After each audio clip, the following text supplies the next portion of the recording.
Movie के start में हम तीन साइंटिस्ट को बीच पर जाते हुए देखते हैं, जिनमें से एक आदमी स्टीवन हमें डेड जायंट के बारे में ये स्टोरी सुनाएगा। असल में इस समंदर में एक दिन पहले एक काफी बड़ा तूफान आया था, जिसकी वजह से एक डेड जायंट बीच पर आ गया था। उस डेड जायंट को देखकर फिशरमैन काफी हैरान थे और इसीलिए उस बारे में पुलिस को इन्फॉर्म भी करते हैं, लेकिन कोई भी उनकी बात पर यकीन नहीं करता। लेकिन जैसे जैसे लोग बीच को विजिट करते हैं तो उनके पास सुनाने के लिए सिर्फ जायंट की कहानियां थी। और अब साइंटिस्ट खुद बीच को विजिट करने का डिसाइड करते हैं, जहाँ वो खुद उस जायंट को अपनी आंखों के सामने देख रहे थे, जिसके बारे में वो काफी बार सुन चुके थे। उस जायंट को देखने के लिए बहुत सारे लोग आए हुए थे वहाँ पर, लेकिन कोई भी उसे टच नहीं कर रहा था क्योंकि सारे उससे डर रहे थे। अब यहाँ पर स्टीवन और उसके आदमी अंदाजा लगाते हैं कि शायद उसका वेट 80 टन के करीब होगा। स्टीवन उनसे कहता है कि जायंट के बारे में मैंने ये सुना है कि इनकी एज का अंदाजा लगाना बहुत मुश्किल है, पर स्टीवन उसके नोज और लिप्स को देखते हुए कहता है कि ये एक यंग जायंट था। वो तीनों साइंटिस्ट उस जायंट की बॉडी के आसपास खड़े होकर उस पर रिसर्च कर रहे थे। स्टीवन इस दौरान उसके हाथ के पास जाता है जो कि तालाब की लुक दे रहा था, यानी उसका हाथ इतना बड़ा था कि पानी जमा होने के बाद वो एक तालाब बन गया था जिसमें छोटी छोटी मछलियां तैर रही होती हैं। स्टीवन का कहना था कि इस जायंट की साइज से भी ज्यादा हैरान कर देने वाली बात तो ये है कि जायंट अभी तक एग्जिस्ट करते हैं। और वो बीच पर खड़े हुए लोगों को जायंट से कंपेयर करते हुए कहता है कि ये तो जायंट की छोटी छोटी अनकम्प्लीट कॉपीज हैं। अभी स्टीवन उसे देखकर हैरान हो ही रहा था कि तभी उसकी एक कलीग उस जायंट की बॉडी पर चढ़ जाती है और वहाँ मौजूद वो सब लोगों को बताती है कि ये बिल्कुल सेफ है। तब ये सुनकर वो सब लोग जल्दी से उस जायंट की बॉडी पर चढ़ जाते हैं और ऐसा करके वो लोग काफी खुश हो रहे थे। कोई उस जायंट की बॉडी पर जंप कर रहा था तो कोई खेल रहा था, लेकिन स्टीवन ना तो उसे टच करता है और ना ही उस पर चढ़ता है। दूसरी तरफ उसकी कलीग उस जायंट के बारे में नोट जैसे टाइम गुजरता जा रहा था, वहाँ उस जायंट से खेलने के लिए लोग कम होते जा रहे थे क्योंकि सब लोग अपने अपने घर जा रहे थे। फिर 3 दिन के बाद स्टीवन दोबारा यहाँ पर आता है क्योंकि उसका उस जायंट में इंटरेस्ट बढ़ गया था और उसका दावा था कि उसे इस जायंट पर नजर रखते हुए कोई भी परेशानी नहीं हो रही है क्योंकि वो जायंट उसके आसपास के लोगों की निस्बत ज्यादा जिंदा था। फिर वो दिखता है कि वहाँ पर कुछ बच्चे जायंट के ऊपर स्लाइड खेल रहे हैं और कुछ आदमी तो उस जायंट को काटने की तैयारी कर रहे थे। तो आज वो जायंट के पास देर तक रुकने का इरादा करता है ताकि जायंट के पास कोई भी ना हो, लेकिन जैसे ही वो जायंट के पास आता है तो वो दिखता है कि जायंट डिके होना स्टार्ट हो गया है और उसका हर एक बॉडी पार्ट काफी अजीब दिख रहा है। अब यहाँ वो जायंट के कान पर एक लड़की को देखता है जो उस जायंट के कान को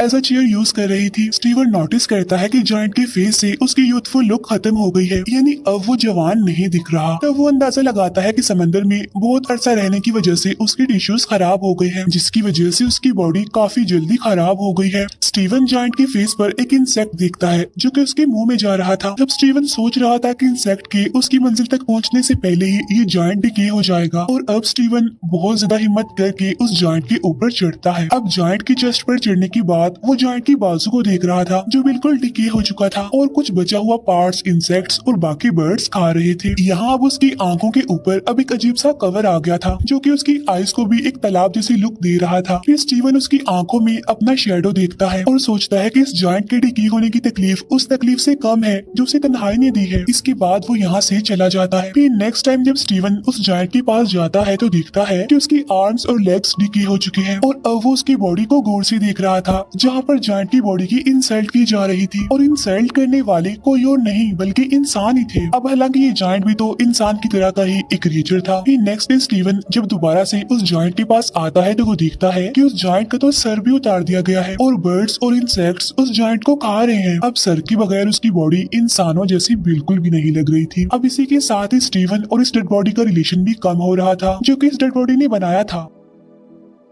फिर इसके बाद वो काफी दिनों तक बीच पर नहीं आता। फिर काफी हफ्तों बाद जब वो बीच पर आता है तो ये देखकर वो काफी हैरान हो जाता है कि अब उसके पास कोई भी ऐसी चीज बाकी नहीं रही जिसकी वजह से वो इंसान लगे, और वहाँ पर जो बाकी रह गया था वो उस इंसान का डिकेट गट था। और अब उन सब लोगों का उस जायंट पर से इंटरेस्ट खत्म हो गया था। अब इवन जायंट की एंट्री को भी भूल जाते हैं और जायंट की बॉडी की अलग अलग पार्ट्स और बोन्स जगह जगह पर एज अ डेकोरेशन देखने को मिलते हैं। फिर एक दिन साइकिलिंग करते हुए स्टीवन उस जायंट का स्कल एक खाली मैदान में देखता है। उसका ख्याल था कि अगर वो इस सिटी को गौर से देखेगा तो उसकी नोज और एयर्स की बोन्स भी मिल जाएंगी, क्योंकि स्टीवन के मुताबिक जायंट की हड्डियों से बनी ये डेकोरेशन ज्यादा अच्छी है उन यादों से जो स्टीवन के दिमाग में है। अब यहाँ पर उस जायंट के कुछ बॉडी पार्ट्स को सर्कस में भी रखा गया था, और अब साइंटिस्ट का कहना था कि जिसने भी उस जायंट को देखा है वो उसे मॉन्स्टर ही समझते थे जो कि मर चुका था, लेकिन वो जायंट उसके लिए आज भी जिंदा था। और वो अक्सर अपने ड्रीम में देखता है कि जायंट उसके शहर से गुजर रहा है, और अब वो वापिस समंदर में जाने के लिए जगह जगह से अपनी बॉडी के टुकड़े उठा रहा है। अब ये मूवी हमें एक इंसान इस दुनिया में आता है कैसे लोगों की जिंदगियों पर असर छोड़ता है, वो लोगों से सीखता है, उन्हें सिखाता है,